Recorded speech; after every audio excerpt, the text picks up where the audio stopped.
50대 남성 대법원장과 40대 여성 헌법재판관 후보자. 문재인 정부의 최고법원 인선이 파격에 파격을 거듭하고 있습니다. 사법개혁의 폭이 예상보다 더 커질 것 같은데요. 파격 인사에 대한 야권의 반발도 만만치 않은데요. 오늘 더정치에서 이 문제 짚어보도록 하겠습니다. 문재인 대통령이 대법원장 후보자로 김명수 춘천지법원장을 지명을 했습니다. 사법연수원 15기고요. 만약에 이제 대법원장이 된다면 지금 현재 있는 대법관 13명 중에 9명이 연수원 기수론 선배예요. 상당히 이제 파격적인 인사라고 봐야 하겠죠.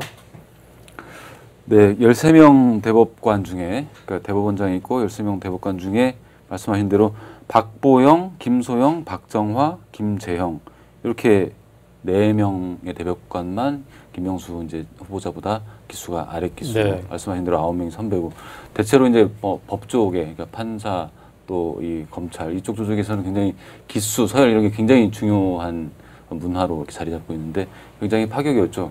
일례로 우리 이제 그 월요일에 청와대에서 월요일 오후에 이제 발표를 했는데 네. 그 당시에 사실 다들 딱 김명수 후보자 이렇게 지명 발표가 났을 때 우리 편집국에서도 다들 처음엔 좀 뜨악했어요. 김명수 이렇게 갸웃합니다. 누구지? 찾아본 거죠. 누구죠? 누구죠? 예. 왜냐하면 대체로 이제 대법원장은 대법관을 지냈던 사람 중에서 이렇게 발탁을 해서 이제 임명을 했고, 그리고 또 이제 문재인 정부 들어와서 개혁적, 진보적 성향으로 아마 가지 않을까라는 예측이 있었기 때문에 그 교집합을 찾으면 결국 이제 참여정부 시절에 이용훈 대법원장 시절에 했던 박시환, 전수환 대법관, 독수리 오영재, 그렇죠. 그중 멤버들 그 두 사람을 주로 이제 언론에서도 거명을 해왔었고, 청와대도 실제로 그 두 사람을 좀 되게 심도 있게 검토를 해왔다고 하고요. 언론에서는 막판에 이제 김영란 전 대법관도 거명을 했었고, 그랬었는데 전혀 이제 그보다 훨씬 기수도 내려가고 그런 스펙이 아닌 이제 김명수 후보자를 지명한 거죠. 굉장히 파격이죠. 그래서 법 쪽에서도 파격을 넘는 충격이다 이렇게까지 얘기들이 많이 나왔을 정도로 그렇습니다. 네. 헌법의 5장에 보면 법원 규정이 있습니다. 거기 보면 이제 대법원장, 대법관, 그리고 이제 법관 이렇게 이제 셋으로 나눠서 규정을 해놨고요. 대법원장은 국회 동의를 얻어서 대통령이 임명하게 되었고요. 대법관은 대법원장이 제청으로 국회 동의를 얻어서 대통령이 임명하게 되어 있고요. 또 이제 법관은 대법관 회의 동의를 얻어서 대법원장이 임명하도록 어느 정도 이렇게 어떤 그 계급까지는 아니래도 법관의 어떤 그 지위라고 할까요? 직책이라고 할까요? 이런 걸 이제 헌법에서 좀 나눠놓고 있는 건 사실입니다. 그래서 그동안 대법관, 현직 대법관 또는 전직 대법관들을 대법원장에 임명해온 게 그동안에 이제 관행이었죠. 그런 면에서 보면 파격이다 이렇게 얘기를 할 수 있는데요. 저는 좀 발상의 전환이 필요하다고 봅니다. 지금 양승태 대법원장하고 연수원 기수가 13기나 차이가 난다 이렇게 얘기하는데 대법원장 임기가 6년입니다. 6을 빼야죠. 7년을 이제 조금 빨리 가는 정도이기 때문에 대법원장 임기 기준으로 하면 그 한 임기에 해당하는 기간을 조금 내려간 것에 불과하고요. 김명수 법원장이 아까 50대라고 김태규 기자가 그러셨는데 50대 후반이에요. 만 58세입니다. 50대 후반이 대법원장을 할 수 없나요? 한국 사회에서? 60대가 50대보다 더 경험이 많고 똑똑한가요? 저 그 부분 전혀 동의할 수 없고요.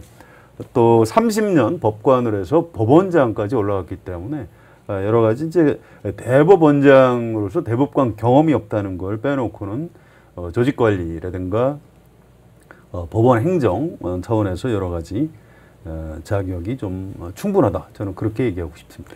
네. 네, 그럼에도 불구하고 지금 야당에서는 별로 상당히 비판적인 말들이 많이 나오는 것 같아요. 어차피 이제 청문회를 하고 국회 인준 동의 투표를 이제 거쳐야 되는데 야당은 왜 김명수 후보한테 그렇게 문제가 있다 이렇게 주장을 하고 있는 거죠? 일단 야당에서 뭐라고 하는지 잠깐 볼게요. 네. 좀 약간 좀 놀라울 정도이긴 한데 그 국회 개헌특위위원장 이거 또 이제 판사를 지냈던 이주영 자유한국당 의원이 있는데 이분이 이제 수요일에 당 회의에서 이렇게 얘기를 합니다. 김 후보자는 법원 내 하나회로 여겨졌던 우리법연구회와 국제인권법연구회 회장을 지낸 사람이다. 이런 사람을 사법부 수장으로 지명했다는 것은 사법부를 특정 조직 출신들로 줄 세우고 대다수 양심적인 판사를 축출하는 사법 쿠데타라고 할 수 있다. 그러면서 이제 이런 적폐 조직에서 활동하던 판사를 어떻게 시키냐. 말이 좀 심하네요, 많이. 국민을 피지배자 핫바지로 만드는 것이다. 굉장히 격렬하게 반발했어요. 자유한국당의 대체적인 정서입니다. 이유는 여기 그 말했듯이 우리법연구회와 국제인권법연구회 회장을 지낸 사람이라 딱 요거 하나를 가지고 걸고 넘어지거든요. 이 조직은 이 연구회라는 것은 법원 내에서 이제 어떤 그 법원의 행정 문화나 재판 이런 그 문화에 대해서 좀 개선을 끊임없이 요구해왔고 이번에도 이제 법조계 법원 그 블랙리스트 파동에 이제 도화선이 됐죠. 이 국제인권법연구회 네. 회장을 김 후보자가 지냈었고 실제로 김 후보자가 법원 그 행정처 문제를 굉장히 삼으면서 이제 그 차장을 이제 물러나라고 공개적으로 얘기도 했었고 이런 이제 어떤 강한 개혁성 이런 거에 대해서는 이제 근본적인 아주 이제 태생적인 좀 거부감을 지금 보수 야당에서 보이는 것 같고요. 상대적으로 바른정당도 이제 좀 거부감을 보이긴 하지만 아주 강도는 뭐 그보다는 좀 낮은 수준입니다.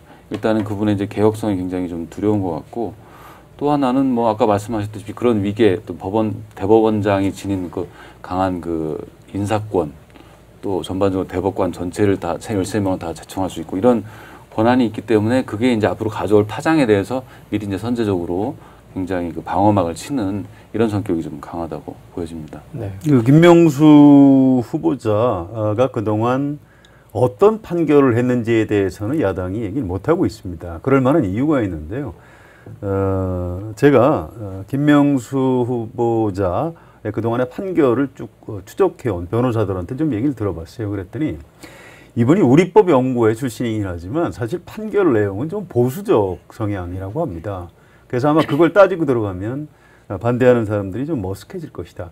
사실은 시민단체에서 활동하는 변호사들 입장에서는 판결 내용으로 봤을 때는 꼭 처분을 해야 되나라고 약간 불만이 있는 그런 상태라고 하고요. 지금 이제 우리법 연구회 출신이라는 것도 대법관을 거친 사람이 아니라는 것, 이것 때문에 이른바 이제 그 법원 안에 상층부를 구성하고 있는 어떤 주류 세력, 좀 뭐 부정적으로 표현하면 이제 기득권 세력의 반발이 그대로 야당에 전달이 돼서 홍준표 대표나 이주영 의원 이런 분들의 입을 통해서 지금 나오고 있는 거라고 봐야 되겠죠.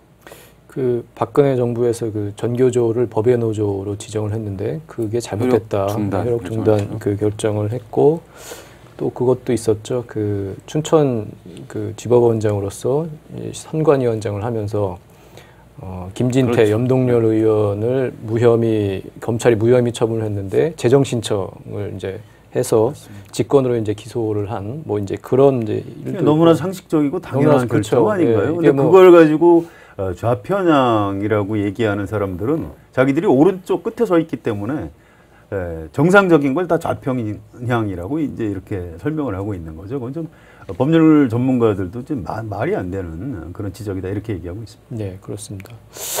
헌재 얘기를 좀 해보겠습니다. 이유정 헌법재판관 후보자 다음 주 월요일이죠. 28일에 인사청문회가 열릴 예정입니다. 이유정 후보자는 40대 여성의 민변 출신 변호사고 여러 가지 이제 사회 활동도 이제 열심히 했고요. 근데도 또 야당이 또 반대를 하고 있습니다. 왜 또 반대를 합니까? 전력이죠. 그러니까 네. 변호사 시절에 이제 2002년 대선 때 노무현 후보를 지지하는 모임에 들어갔었고 네. 또 2004년에는 민주노동당 지지를 선언했었고 그래서 정치적으로 편향됐다. 그래서 이제 반발을 강하게 하고 있는 거죠. 쉽게 말해서 이제 야당, 그러니까 지금 집권 여당 쪽에 너무 편향돼 있는 사람이다. 그래서 헌법재판관 시킬 수 없다. 이렇게 주장하고 있는 거죠. 근데 이제 그런 주장만 하기에는 설득력이 떨어지니까 다른 얘기들을 좀 하고 있습니다. 이제 위장 전입이 있다. 또 논문을 표절하는 의혹이 있다. 이제 이런 주장들을 하고 있죠. 자녀가 초등학교 입학을 앞두고 있었는데 한 7개월 정도 먼저 그 주민등록을 옮겼다. 이런 이제 문제 제기가 되어 있고요. 28일 날 인사청문회에서도 아마 그 부분을 좀 집중적으로 따지지 않을까 이렇게 예상이 됩니다. 지금 뭐 위장 전입 이런 건 워낙 비근한 사례여서 뭐 그렇게 확 이제 와닿지는 않는데 어쨌든 그 정치적인 성향이 야당과 맞지 않다. 저쪽에 더 편향돼 있는 거 아니냐. 아마 그 주장인 것 같은데 이유정 후보자가 어쨌든 이제 변호사였고 그때 활동을 이제 문제를 삼고 있습니다. 그리고 그걸 가지고 정치적으로 편향됐다 이렇게 주장을 하는데 이런 비판이 과연 옳은 건지 한번 따져봐야 할 것 같아요. 어떻게 보세요? 예, 뭐 법관이나 검사가 정치 활동을 했다. 그럼 그 자체로 아마 공무원법 위반이나 징계 사안일 겁니다. 그런데 우리 한국 사회 변호사들이 지금 어떻게 지내고 있나요? 전부 다 정치적 중립 의무 같은 게 있습니까? 없죠. 그렇지 않은 걸로 알고 있고요. 대한민국 시민으로서 누구나 정치 활동할 수 있는 겁니다. 우리 한겨레 신문 기자들도 정치 활동할 수 있는 것 아닌가요? 물론 정치부에 정치 관련 기사를 쓰는 사람들은 기사의 중립성 때문에 그런 정당 가입이나 정치 활동을 일시적으로 좀 자제하고 있는 우리 사규가 있는 것뿐이지 정치 활동은 대한민국 국민의 당당한 권리입니다. 그걸 이유로 헌법재판소 재판관을 하면 안 된다 이런 주장은 좀 말이 안 되는 거죠. 이게 이제 한번 정리를 해볼 필요는 있다고 생각해요. 그러니까 이정미 정의당 대표가 지적을 했죠. 내로남불이다. 그러니까 뭐냐면 자유한국당도 당신들이 집권하던 시절에 비슷한 예들이 있으면서 왜 이걸 이렇게 하느냐, 지금 와서 문제를 삼느냐. 당신들이 할 때는 뭐 로맨스고 이쪽에서 하면은 불륜이냐 이렇게. 예를 든 게 뭐냐면 이제 권성 헌법재판관이죠. 2000년에 당시 이제 지금 야당이 집권하던 시절에 임명되는 헌법재판관에 임명됐는데 그분이 1997년 대선 앞두고 현직 판사 신분으로 경기고 동창 모임에서 이회창 총재를 대통령으로 만들자 이렇게 해서 그래서 또 공개가 돼서 논란이 됐었어요. 그런 사람을 3년 뒤에 이제 헌법재판관에 임명을 한 거거든요. 그래놓고 지금 왜 와서 이걸 문제 삼냐 하는데, 그러니까 우리가 이제 헌법재판관 그리고 대법관의 좀 성격 차이는 좀 있는 거거든요. 대법원은 사법부로서 굉장히 엄밀한 정치적 중립성, 독립성 이런 게 좀 요구가 되는 거고, 헌법재판소의 기능이라는 거는 그런 측면도 있지만 어떤 사회의 어떤 가치의 변화 뭐 이런 것까지 다 반영하는 어떻게 보면 정치적인 그 함의를 담고 있는 조직이기 때문에 거기서도 너무 그 구성에 대해서 계속 뭐도 옛날에 어떤 정치 활동을 했고 어떤 발언을 했는데라고 해서 그걸 따져서 좀 삼는 거는 이번 기회에 한번 과거에 여야가 지금 뒤바뀌었을 때 어땠는지 한번 돌아보면서 한번 정리를 해보는 게 필요하지 않나. 28일 날 이유정 후보자 인사청문회가 열리면 아마 이 문제가 분명히 쟁점이 될 텐데 그때 이제 한번 지금 현 여당도 이 문제에 대해서 한번 과거에 대해서 한번 되돌아서 얘기를 하고 또 야당도 그 문제에 대해서 스스로 자복을 하고 좀 앞으로 어떻게 할 거냐. 만약에 또 앞으로 정권이 또 바뀌었을 때는 어떻게 할 것이냐 이런 문제를 가지고 그에 대해서 한번 정리하는 계기가 좀 됐으면 하는 생각이 있습니다. 대법관하고 헌법재판관은 구성 임명 방식이 좀 차이가 있습니다. 대법관은 대법원장의 제청으로 국회 동의를 얻어서 대통령 임명하게 되어 있고요. 헌법재판소는 대통령이 세 사람, 또 국회에서 선출하는 사람이 세 사람. 그래서 국회에서 선출하는 분들은 대체로 어떤 정당하고 좀 이념과 가치 노선이 비슷한 분들이 지금 선출되고 있고요. 또 이제 대법원장이 지명하는 그런 후보 세 사람. 이렇게 해서 9명으로 구성하게 돼 있습니다.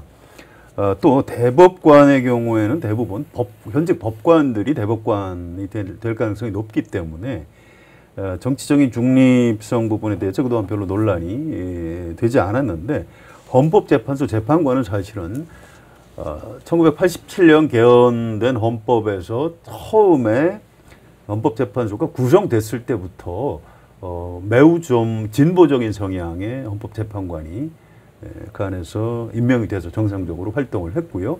여러 가지 소수 의견을 그런 재판관들이 냈고 시간이 흐르면서 그분들의 의견이 사실은 다수 의견으로 바뀐 것들이 많이 있습니다.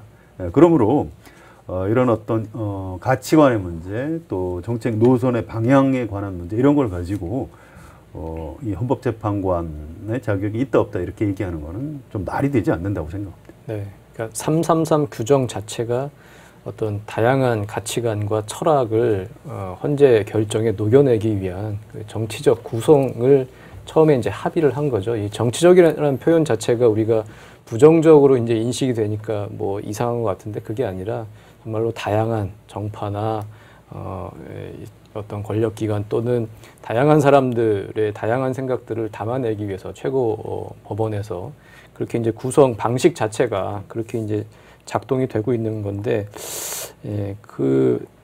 이런 논리를 하면 사실은 그냥 현직 법관들이 다 헌법재판관 하면 되는 거죠. 근데 지금 변호사, 사회에서 열심히 활동했던 변호사를, 재야 변호사를 임명하는 거, 거기서부터 이제 문제를 삼는다면 이 어떤 헌법재판소의 다양한 구성 자체를 문제 삼는 게 아닌가, 좀 그런 생각이 들고요. 또 헌재의 이슈가 또 하나가 있습니다. 김희수 헌재소장. 지금 지명된 뒤 지금 그 100일이 지금 넘었고, 오는 31일 본회의에서 어쨌든 그 뭐 우여곡절 끝에 표결은 하기로 했습니다. 어떻게 될까요? 일단 국민의당이 좀 협조를 해줘야 될 텐데 지금 그 관측은 어떻습니까? 이게 이제 복잡해서 계산이 잘 안 되는데요. 왜냐하면 이제 이유정 후보자에 대한 인사청문회 변수가 있고요. 또 김명수 대법원장 후보자에 대한 여러 가지 그 논란이 또 김희수 헌재 소장 후보자에 대한 표결에 어떻게 영향을 미칠지 이런 것들이 좀 맞물려 있습니다. 아무튼 캐스팅 버튼은 지금 40석을 가지고 있는 국민의당에서 행사할 가능성이 높은데요. 국민의당 전당대회가 청문회 하루 전 27일 날 열리고요. 안철수 전 대표가 이번 전당대회에서 대표가 될 가능성이 좀 높다고 합니다. 물론 결과는 두고 봐야 되겠습니다만, 그렇게 되면 안철수 전 대표가 얘기했던 극중주의라고 했죠.